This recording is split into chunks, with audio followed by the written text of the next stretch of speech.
अस्सलाम वालेकुम, welcome back to another detail vlog.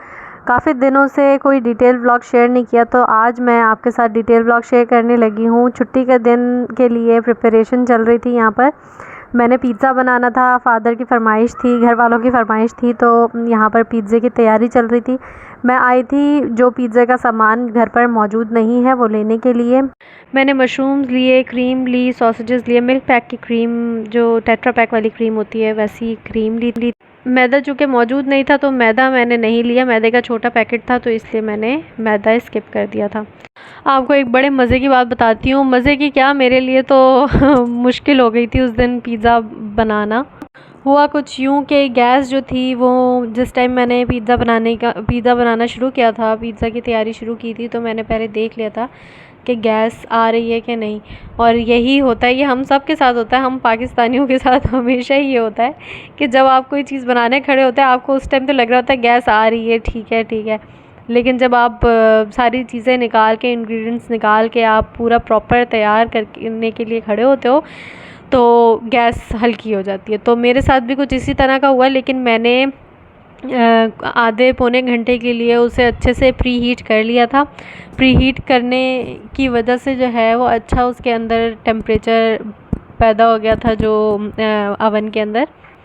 जब तक मैंने जो है वो डो बना ली थी, और डो को प्रिपेयर करने के बाद मैंने चिकन भी जो है वो अच्छे से प्रिपेयर कर ली थी। पिज़्ज़ा की डो बनाना बहुत ही आसान काम है, मुझे तो सबसे आसान लगता है, कोई मसला नहीं होता, बशर्ते कि गूंद कोई और रहा हो। मैं तो मशीन से गूंद लेती हूँ।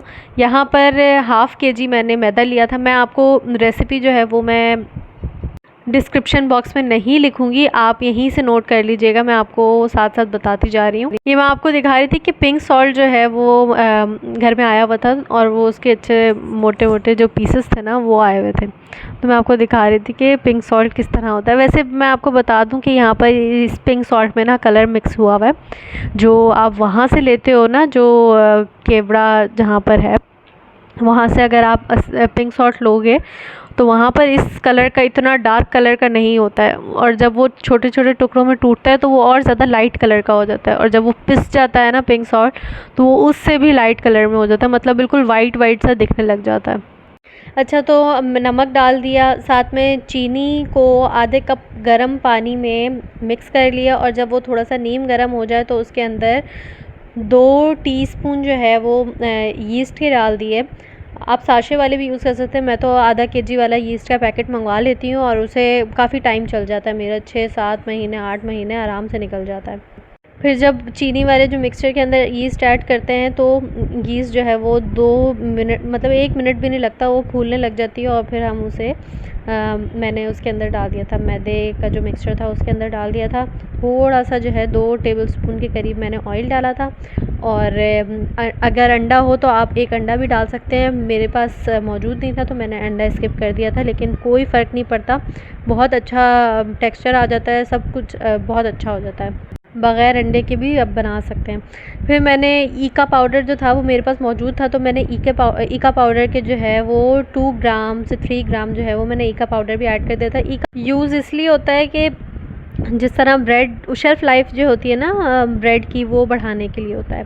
मतलब आप 1 दिन उसे अगर यूज़ कर सकते हो ईका के बगैर, तो अगर ईका डालोगे तो 2 दिन आप उसे यूज़ कर सकते हो। ये जो हम बाहर ब्रेड देखते हैं ना, बाहर जो नॉर्मल हम ब्रेड खाते हैं बाहर की, उसमें ईका पाउडर डला हुआ होता है, इसलिए वो 2-3 दिन आराम से टिक जाती है बाहर शेल्फ़ पे। खैर, मैं आपको दिखा रही थी कि यहाँ पर जल्दी जल्दी मैंने चिकन भी काट ली थी।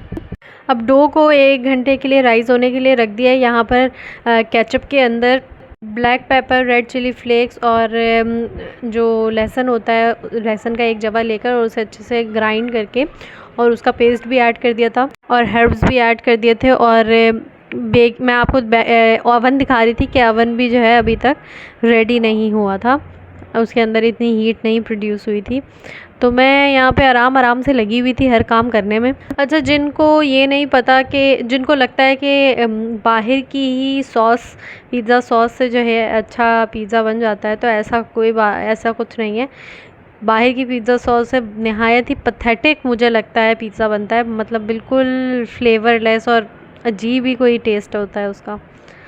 तो इसीलिए मैंने आपको बड़ी इजी सी रेसिपी दे दी है कि आप केचप से, जो नॉर्मल केचप होता है, या आप चिली गार्लिक से जो है वो आप बड़े अच्छे से सॉस बना सकते हैं। उसके अंदर कुछ भी नहीं करना होता, बस आपने एक चीज़ जो है वो एक्स्ट्रा ऐड करनी होती है। चिली गार्लिक के अंदर तो होती ही ऑलरेडी गार्लिक है, लेकिन उसके अंदर सिर्फ आप अगर चिली गार्लिक यूज़ कर रहे हैं तो उसके अंदर आपको सिर्फ काली मिर्च यूज़ करनी है, हर्ब्स यूज़ करने हैं 1 चुटकी से 2 चुटकी, और साथ में आपने रेड चिली फ्लेक्स, अगर आपको थोड़ा सा ज़्यादा तेज़ चाहिए मिर्ची तो आप वो यूज़ कर लें, बस दैट इज़ इट। उससे ज़्यादा और कुछ नहीं डालना होता, और इसी से ही बहुत अच्छा फ्लेवर आ जाता है। अच्छा, अब ये जो मैं साइड्स पे सॉस फिल कर रही हूँ,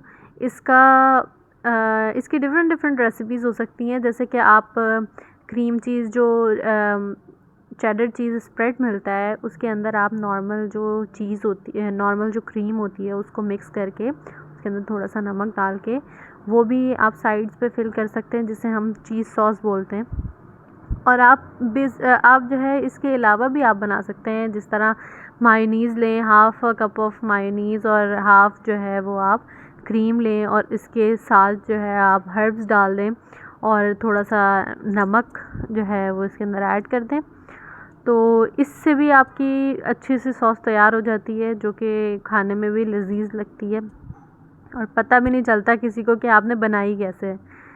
तो ये एक ट्रिक है, आप जो है ये एक्सपेरिमेंट कर करके ही इसे सीख लेते हैं।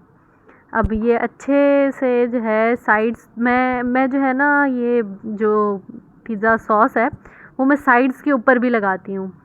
अक्सर औक़ात पिज़्ज़ा में देखा होता है ना कि साइड्स पे जो है ना वो सॉस नहीं होती है, मैं साइड्स तक लगाती हूँ, बिल्कुल एज तक, जितना ज़्यादा पिज़्ज़ा का कॉर्नर होता है ना, बस उस हद तक लगाती हूँ। अब बात करते हैं चिकन पर। तो चिकन जो है वो मैं सिंपल मसाले से बनाती हूँ। मैं उसके अंदर नमक, मिर्च, और उसके अंदर जो टिक्का मसाला होता है वो ऐड कर देती हूँ, 1 टेबल स्पून के करीब। और कोई हाफ़ केजी मैंने चिकन ली होती है, और 1 टेबल स्पून के करीब मैं उसमें टिक्का मसाला ऐड कर देती हूँ, और उसके अंदर दही ऐड करती हूँ, और उसके अंदर मैं जो विनेगर अगर होता है तो वो ऐड कर दें। वैसे मैं लेमन जूस ऐड करती हूँ, अगर लेमन जूस नहीं होता तो फिर मजबूरन थोड़ा सा विनेगर डालना पड़ता है। इससे जो है वो चिकन जो है वो थोड़ी सी टेंडर बनती है। वैसे तो आप अगर चिकन को तेज़ आंच पे बनाएंगे तो चिकन जल्दी तैयार हो जाती है, और चिकन सॉफ्ट बनती है। जितना टाइम लगता है चिकन को कुक होने में, उतना ज़्यादा जो है वो चिकन हार्ड होने लग जाती है। उसका सारा जो अंदर का मॉइस्चर होता है ना वो बाहर निकल आता है, और वो सारा इवेपोरेट हो जाता है। तो तेज़ आंच पे जो चिकन का जो मॉइस्चर होता है ना वो लॉक हो जाता है। मेरे घर वाले तो ये पिज़्ज़ा सुबह भी दे दो उनको ना तो वो नाश्ते में भी खा लेते हैं। तो नाश्ते में तो मेरे लिए बहुत मुश्किल हो जाता है, छुट्टी का दिन होता है तो मुझे दिल नहीं कर रहा होता कि मैं सुबह के टाइम उठूँ और मेहनत वाला काम करूँ। ये मेरे लिए मेहनत वाला काम है ऑब्वियसली, क्योंकि हम ये सोच रहे होते हैं ना कि यार ये तो देखने में छोटा मोटा काम लग रहा है, लेकिन नहीं, पूरा किचन जो है वो अच्छे से फैल जाता है। अच्छा, मैंने जो है वो सारे जो इसके ऊपर सब्जियां वगैरह डालनी थी ना, हम लोग तो सारी सब्जियां पसंद करते हैं। अगर इसके अंदर कॉर्न्स होते हैं ना तो मैं वो कॉर्न, घर में कॉर्न्स होते तो कॉर्न भी डालती। और कॉर्न जो है ना वो टिन वाले ही इस्तेमाल करते हैं, वो सॉफ्ट होते हैं। पिज़्ज़ास जो हैं वो तैयार हो चुके हैं, मतलब बेकिंग के लिए तैयार हैं। 200 डिग्रीज़ पर हमने सेट किया हुआ था टेम्परेचर अवन का, और इसे 20 से 25 मिनट के लिए पका लेंगे। और हमारे पिज़्ज़ा जो है वो कितना बेहतरीन तैयार होकर निकला है, मतलब मेरे तो मुँह में पानी आ रहा है देखकर। और आप लोग भी घर में इसे ट्राई करें। जिनको शौक़ है ना पिज़्ज़ा, बाहर का जो शौक़ से खाते हैं ना, वो एक दफ़ा घर में भी पिज़्ज़ा ट्राई करके देखें। और एक दफ़ा क्यों, बार बार ट्राई करें। अगर आपसे एक दफ़ा गलत बन जाएगा तो दूसरी दफ़ा आप ज़रूर वो मिस्टेक नहीं करेंगे। तो मैंने आपको मेरे तो चैनल पे काफ़ी सारी वीडियोस हैं जो पिज़्ज़ा बनाने की है। मैंने काफ़ी सारे पिज़्ज़ास बनाए हैं और उनकी वीडियो रिकॉर्ड की है। चलिए जी, पिज़्ज़ास तैयार हो चुके हैं, तो अब मैं आपसे इजाज़त लेती हूँ। मैं भी इंजॉय करूँगी अपने घर वालों के साथ पिज़्ज़ा। आप भी बनाएं और घर वालों के साथ इंजॉय करें पिज़्ज़ा। आपसे फिर मुलाकात होगी नेक्स्ट वीडियो में। शॉर्ट व्लॉग्स जो हैं, शॉर्ट वीडियो जो हैं वो मैं डालती रहती हूँ। Take care, bye.